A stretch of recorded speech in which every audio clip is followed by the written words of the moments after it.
Hello friends, welcome back our channel. आप सभी का आपके अपने चैनल पर स्वागत है। और फाइनली जिस चीज़ का आप लोगों को इंतजार था, आज हम उसी के बारे में डिस्कस करने वाले हैं। यानी कि कंप्यूटर साइंस का जो सब्जेक्टिव की प्रिपरेशन है वो आप लोगों को कैसे करनी है।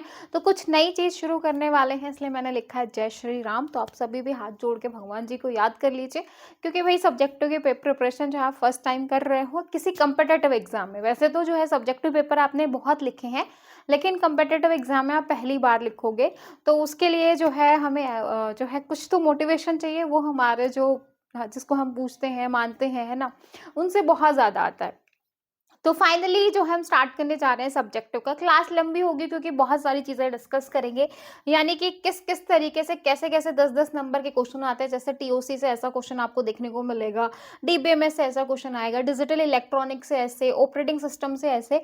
तो कुल मिला के चीज़ ये है कि भई आपको जो है हर एरिया, यानी कि जो आपका कोर पार्ट है और एनसीईआरटी वाला पार्ट है, सभी में से डिस्कस करेंगे कि 10-10 नंबर के कैसे क्वेश्चन आपको आ सकते हैं, क्या एग्ज़ाम पैटर्न रहने वाला है। और ये जो सारे क्वेश्चन मैंने यहाँ पे लिखे हैं आपके पीवाईक्यू क्वेश्चन है, ऐसे नहीं है कि कोई भी उठा के मैंने यहाँ पे डाल दिया। यानी कि कुल मिला के बात ये है कि भाई स्मार्ट वर्क करना पड़ेगा, जैसा कि मैं बोलती हूँ, क्योंकि हमारे पास टाइम की बात की जाए तो बहुत कम है। ठीक है। अब कई बच्चे सबसे पहले जो है कमेंट करके एक ये क्वेश्चन पूछेंगे कि मैम जो है क्या सब्जेक्टिव फिक्स हो गया है ऑब्जेक्टिव। देखो अभी तक कुछ ऐसी अपडेट आई नहीं है, तो इसलिए जो है जो हमारा ऑब्जेक्टिव चल रहा है हम उसको चलने देंगे, और सब्जेक्टिव की जो है 5 अगस्त से जो है आपकी प्रिपरेशन स्टार्ट हो जाएगी। ठीक है।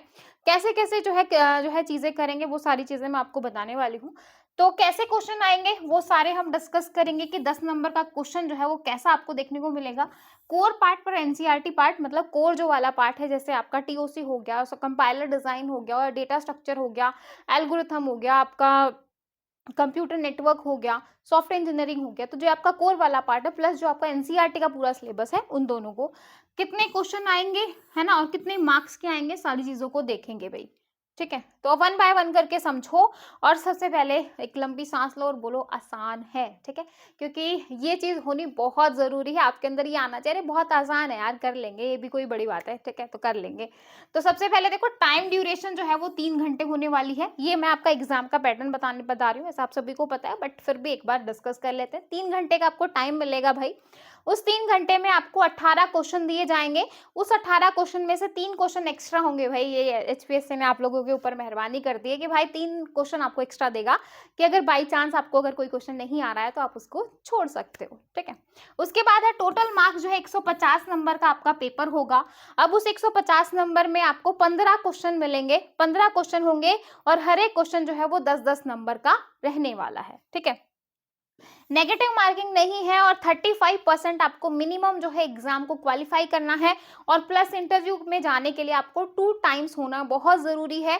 जैसे 1633 पोस्ट है रेस्ट ऑफ हरियाणा की, तो आप समझ लो कि 3200 बच्चों को जो है वो आगे इंटरव्यू के लिए लेंगे। तो कुल मिला के यहाँ तक ये कहानी है। ठीक है। उसके बाद मैं बैच की बात कर लूँ, तो कोर्स जो है वो आपका स्टार्ट हो रहा है 5 अगस्त से। तो आप एनएस क्लासेस ऐप को डाउनलोड कर लो, और वहां पे आपको सब्जेक्टिव का बैच मिलेगा, और जो जो कि आपका स्टार्ट हो रहा है 5 तारीख से। ठीक है।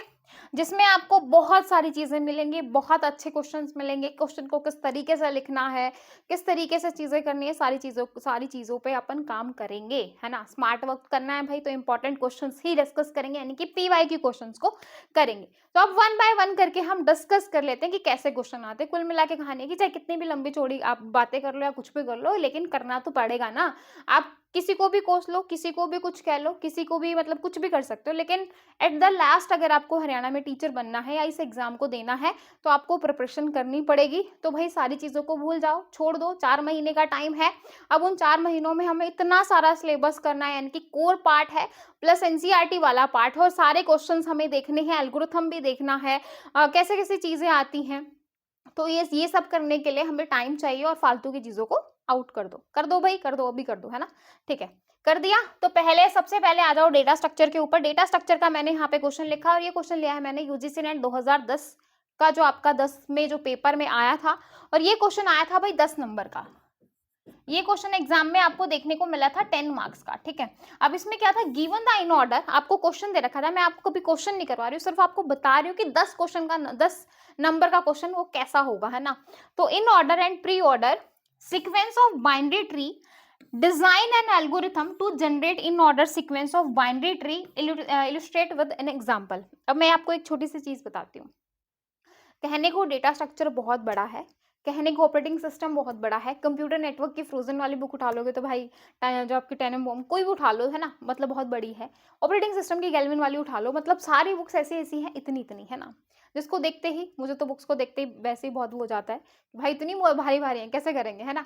तो अब एक कुल मिला के मैं आपको यहाँ पे ये समझाने वाली हूँ कि अगर आप किसी एक सिंगल बुक को उठाते हो तो निकलने को तो बहुत सारे क्वेश्चन बनेंगे, बहुत सारे क्वेश्चन बनते हैं।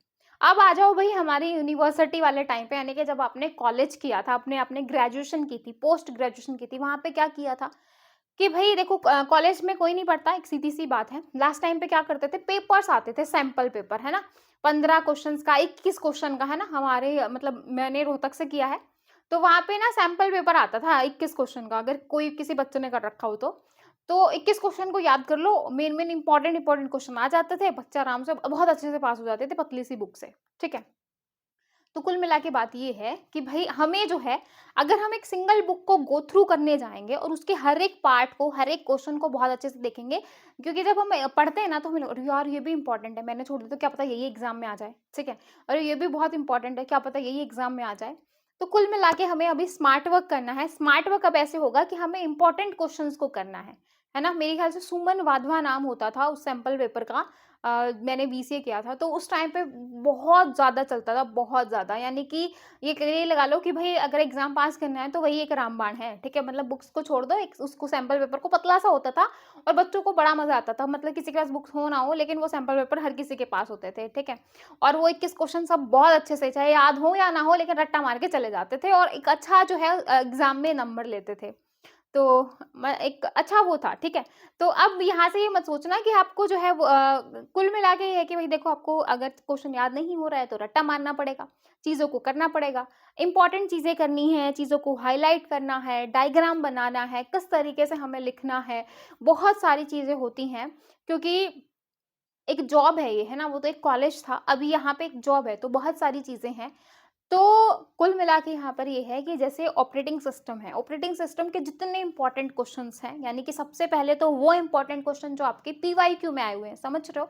सबसे पहले तो वो आपके हम उन क्वेश्चंस के बारे में बात करेंगे जो आपके यूजीसी नेट के पीवाईक्यू हो, या फिर जैसे मैंने कहा था कि जो आपका कुछ आपके स्टेट हैं जहाँ पे जो है कंप्यूटर साइंस का सब्जेक्टिव होता है, तो उनके पीवाईक्यू हो गए। पहले हम करेंगे पीवाईक्यू, भाई सीधी सी बात है, क्योंकि अगर HPSC as it is question उठाता है तो आपके जितने भी कोर वाले पार्ट है, क्योंकि कोर वाला पार्ट हम करेंगे पीवाईक्यू से, और कुछ इंपॉर्टेंट क्वेश्चन जो मुझे लगेगा कि यहाँ से आ सकता है वो मैं आपको यहाँ पे क्वेश्चंस करवाऊंगी, यानी कि पीवाईक्यू मस्ट है हमारे लिए। कोर वाला पार्ट बहुत इंपॉर्टेंट है, क्योंकि कोर वाला पार्ट ही आपके सब्जेक्ट को हार्ड बनाएगा, यानी कि पेपर को थोड़ा सा टफ बनाएगा, ठीक है। पहली बार सब्जेक्टिव हो रहा है तो थोड़ा सा हम अपने लिए वो मान सकते हैं, लेकिन हम पीवाईक्यू को नहीं छोड़ेंगे, सारे पीवाईक्यू हमें करने हैं। तो सबसे पहला मोटिव हमारा है पीवाईक्यू, है ना। तो सभी बच्चों से है कि भाई अपना एक एक रजिस्टर बना लो, क्योंकि रजिस्टर के बिना काम नहीं चलेगा। एक एक रजिस्टर, यानी कि कोर वाले पार्ट का, ऑपरेटिंग सिस्टम का एक रजिस्टर, अपना डिजिटल का एक रजिस्टर, डेटा स्ट्रक्चर एल्गोरिथम का एक रजिस्टर, टीओसी का, कंपाइलर का, क्योंकि आप टाइम वेस्ट करने का टाइम नहीं है, क्योंकि क्योंकि देखो अगर आपका प्री वाला पेपर होता है तो कोई दिक्कत नहीं है, आपकी इतनी प्रिपरेशन है, आप इतने सालों से लगे हुए हैं, आप 25%, 40%, 50% ले सकते हो, कोई बड़ी बात नहीं है, लेकिन उसको भी साथ के साथ 2 घंटे करते रहो, ठीक है।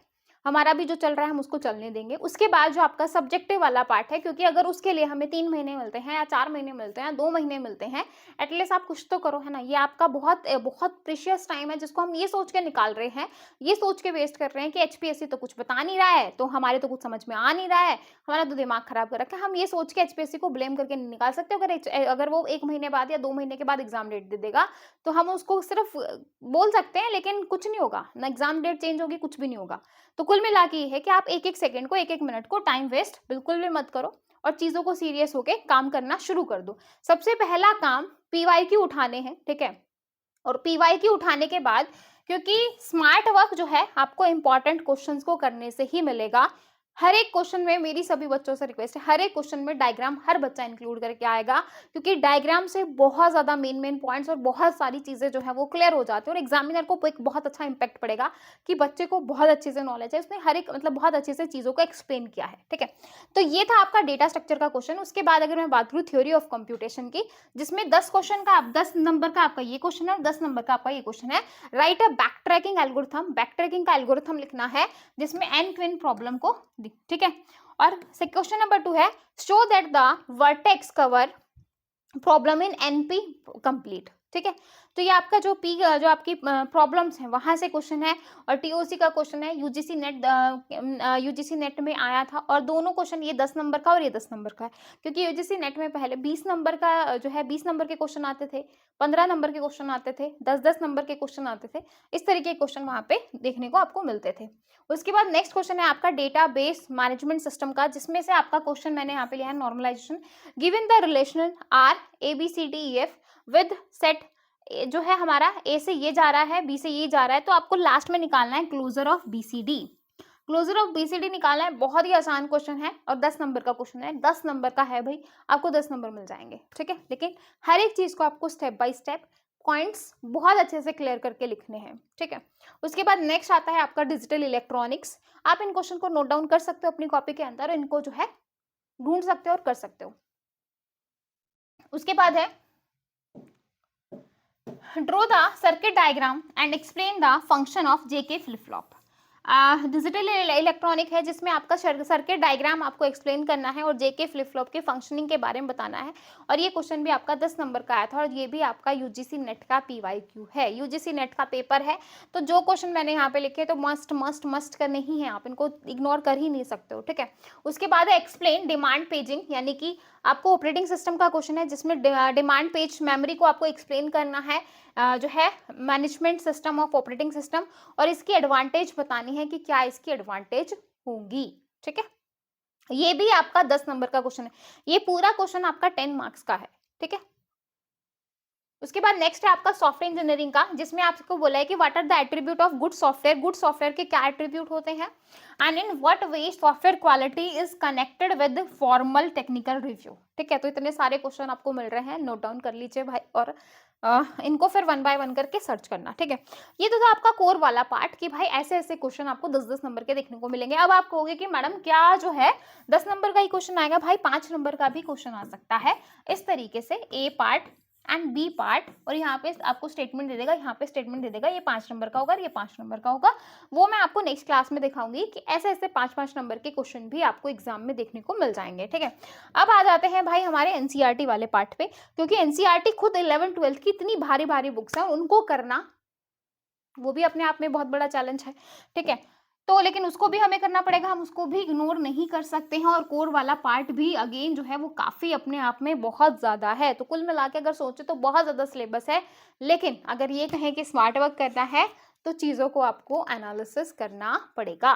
ठीक है, तो एनसीईआरटी वाला पार्ट जो है वो आपका पूरा सिलेबस बेस्ड रहेगा, और उसमें जो है हम एनसीईआरटी के जो बुक्स हैं, डायग्राम्स हैं, मतलब आपके जो प्रोग्राम्स हैं, क्योंकि प्रोग्राम्स भी आपको लिखने सीखने पड़ेंगे, तो कुल मिला के कि पूरे सिलेबस को हमें खंगालना है और उसके अकॉर्डिंग क्वेश्चंस करने हैं। तो सारे इंपॉर्टेंट क्वेश्चंस मैं आपको बताऊंगी किस तरीके से लिखना है। कुछ क्वेश्चंस आप अपने आप ढूंढोगे, क्योंकि मैं आप लोगों के क्वेश्चन चेक करूंगी कि किस तरीके से आप लिख रहे हो, डायग्राम डाल रहे हो कि नहीं डाल रहे, डेफिनेशन कर रहे हो कि नहीं कर रहे, इंपॉर्टेंट पॉइंट्स ले रहे हो कि नहीं ले रहे। बहुत सारी चीजें करेंगे, बहुत कुछ आपको नया सीखने को मिलेगा, इतना कुछ आपको नया सीखने को मिलेगा कि आपको मजा आ जाएगा। ठीक है, और चीज़ें बहुत अच्छी होने वाली हैं, तो इसलिए भाई टेंशन मत लो। और आपको किस तरीके का लगा, क्योंकि मैंने ज़्यादा जो है यहाँ पे आपको ऐसा कुछ बताया नहीं है, लेकिन सब्जेक्टिव की कुल मिला के बात ये है कि आपको इंपॉर्टेंट क्वेश्चंस निकाल के उनको बहुत अच्छे से लिखना सीखना है। बाकी इसके अंदर कुछ भी नहीं है, कोई भी चाहे कुछ भी बोल, मतलब कि भाई ये नहीं, ऐसा कुछ भी नहीं है। आपको इंपॉर्टेंट क्वेश्चन लिखने सीखने, दैट्स इट। सब्जेक्टिव पेपर का यही है, और यही एक ऑप्शन है एग्जाम में 2 टाइम्स, मतलब यानी कि इंटरव्यू में जाने के लिए। तो आज से ही लिखना सीख लो, चाहे वो रट्टा मार के करो या समझ के करो या याद करके करो, क्योंकि इतने टाइम से याद करने की कैपेसिटी बच्चों के अंदर खत्म हो गई है। मतलब कहीं ना कहीं देखो, सभी के अंदर होता है। जैसे मैं खुद की बात करूँ ना, एक टाइम पीरियड तक अगर आप अभी एक 15 दिन याद करोगे ना, 15 दिन के बाद आपको खुद लगेगा अरे यार मेरे अंदर तो मेमोरी जो पावर है ना वो बढ़ गई है। तो वो ये है कि आप एक प्रैक्टिस में चीज़ों के साथ रहते हो तो वो आपको जो है बेनिफिट देती है, ठीक है? तो इन क्वेश्चंस को आप नोट डाउन कर लीजिए और इन क्वेश्चंस को आप लिख सकते हो अपनी कॉपी में, बना सकते हो, प्रैक्टिस कर सकते हो, ठीक है? क्योंकि ये सारे आपके पीवाईक्यू हैं। कैसी लगी आपको वीडियो कमेंट सेक्शन में ज़रूर बताइएगा, आपको यूज़फुल लगी है, इम्पोर्टेंट लगी है। बाकी जो है कल आपकी क्लास आएगी जिसमें मैं आपको और बेहतरीन चीज़ें और बेहतरीन पॉइंट्स एक क्वेश्चन में आपको लिखना सिखाऊँगी, जिसमें आपको मज़ा आ जाएगा क्वेश्चन को देख के कि हाँ, और कॉन्फिडेंस बहुत ज़्यादा आएगा, ठीक है? बहुत सारी चीज़ें मैं आप लोगों को बताने वाली हूँ कि मेन पॉइंट्स कैसे लिखने हैं, डायग्राम कैसे ऐड करना है, पॉइंट्स जो है किस तरीके से हम, क्योंकि आता सबको सब कुछ है, सीधी-सी बात है कि भई आप जो है मास्टर्स करके बैठे हुए हो, ऐसा नहीं है कि आपको आता नहीं, आता सबको सब कुछ है, बस अब उस चीज़ को थोड़ा-सा जो है और फर्निश्ड करना है, बस दैट्स इट, ठीक है? तो वीडियो अच्छी लगी हो तो लाइक शेयर ज़रूर कीजिएगा और यूज़फुल लगी हो तो कमेंट ज़रूर कीजिएगा, क्योंकि विदाउट कमेंट मोटिवेशन बिल्कुल नहीं मिलता है, क्योंकि आप लोगों को मोटिवेशन मिलता है मुझे देख के और मुझे मोटिवेशन मिलता है आपके कमेंट्स देख के, तो कमेंट ज़रूर कीजिएगा, ठीक है? और फिर मिलेंगे नेक्स्ट वीडियो में, नेक्स्ट पैटर्न के साथ, क्योंकि अभी मैंने आपको क्वेश्चंस दिखाए, नेक्स्ट में क्वेश्चन को कैसे लिखते हैं वो मैं आपको बताऊँगी, ठीक है? तो फिर मिलेंगे नेक्स्ट वीडियो में। Bye bye, take care, thank you.